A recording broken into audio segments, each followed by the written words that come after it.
Let's start with a new section of the Vue.js org called plugins. I've never created Vue plugins, so I don't know what I'm going to find. Let's see. Introduction. Plugins are self-contained code that usually add app-level functionality to Vue. This is how we install a plugin. Import create React app. Import create app. Damn it, the next time I say create React app, I'm gonna finish this series. Joking. Import create app from Vue, and then we create our app, and then we do app.use, and then we have the plugin, and then some options. A plugin is defined as either an object that exposes an install method, or simply a function that acts as the install function itself. The install function receives the app instance along with additional options passed to app.use, if any.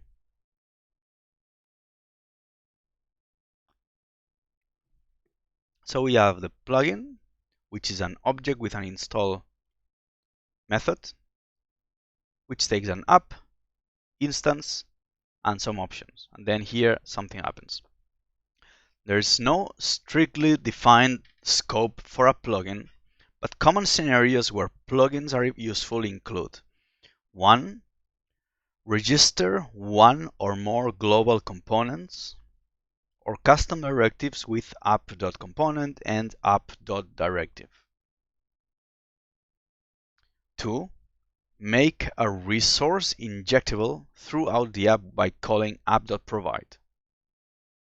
3. Add some global instance properties or methods by attaching them to app.config.globalProperties. 4.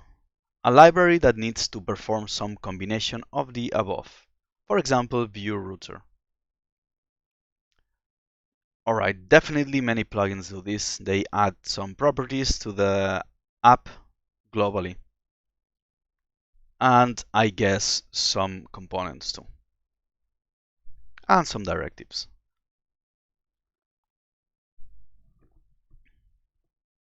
Writing a plugin. In order to better understand how to create your own Vue plugins, we will create a very simplified version of a plugin that displays internationalization strings. Internationalization is making an app available in multiple languages, essentially. Let's begin by setting up the plugin object. It is recommended to create it in a separate file and export it, as shown below, to keep the logic contained and separate. So we have our plugins folder, and inside we have the internationalization.javascript that exports an object with an install method, basically the plugin.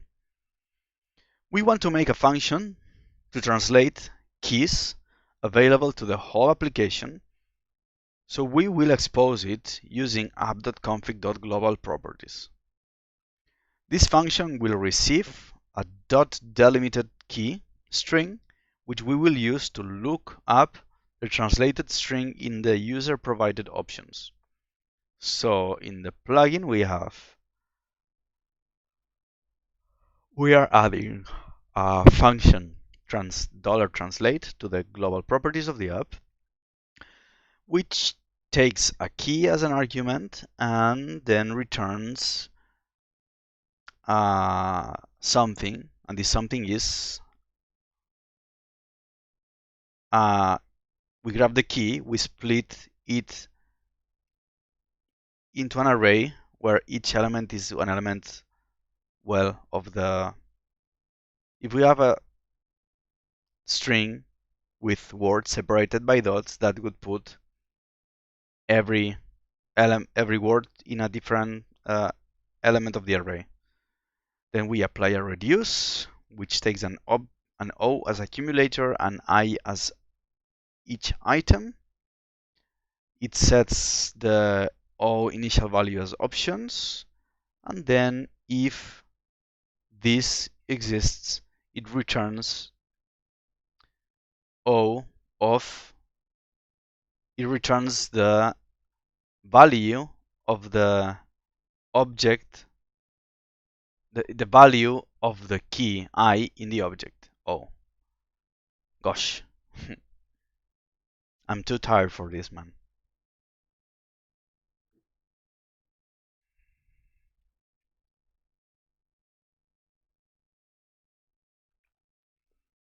So this is effectively going to look into the options object for the value corresponding to a key, where the key is a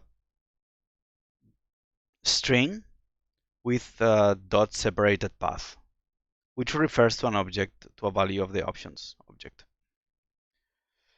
Kind of complicated to explain, but very obvious.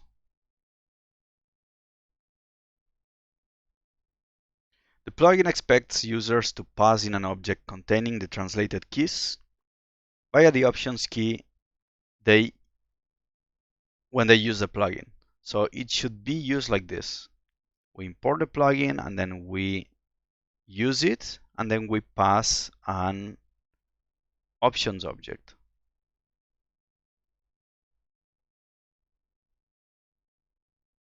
Which in this case has a greetings, which with a value object, with a hello, with a value bonjour. And then using the dot notation, well, now we'll see. Our $translate function will take a string such as greetings.hello, look inside the user provided configuration, and return the translated value, in this case bonjour. So long story short, what this whole thing does, basically this is the whole thing finished. This is the plugin. This is the plugin registration in our app. And then this is how we actually use the plugin. We registered here this function globally, and then therefore we can use it inside any template in any view component like this. This function is globally available. We pass in a string, which is a dot separated keys that we use to look inside the object for the translation.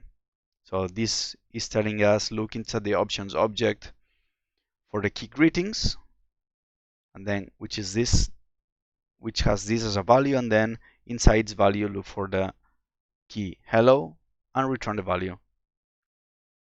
So that's very simple actually. There's a tip. Use global properties scarcely, since it can quickly become confusing if too many global properties injected by different plugins are used throughout the app. Provide inject with plugins. Plugins also allow us to use inject to provide a function or attribute to the plugin's users. For example, we can allow the application to have access to the options parameter to be able to use the translations object. So we have our plugin, we have here the same install, and besides registering this function globally, we provide this internationalization object so that we can inject it later. Okay, plugin users will now be able to inject the plugin options into their components using the I18 key. So we inject this, so we import inject, we inject the objects, and then we can have access to the values inside this object, of course. All right. So that is all for the chapter plugins in the reusability. Well, that would be plugins section in the reusability chapter. That's very straightforward. Also, there's nothing complicated. And also, I gotta say, this documentation is really good. Everything is very well explained. Next is gonna be change of chapter, going to built-in components, interesting stuff. And that will be for the next video.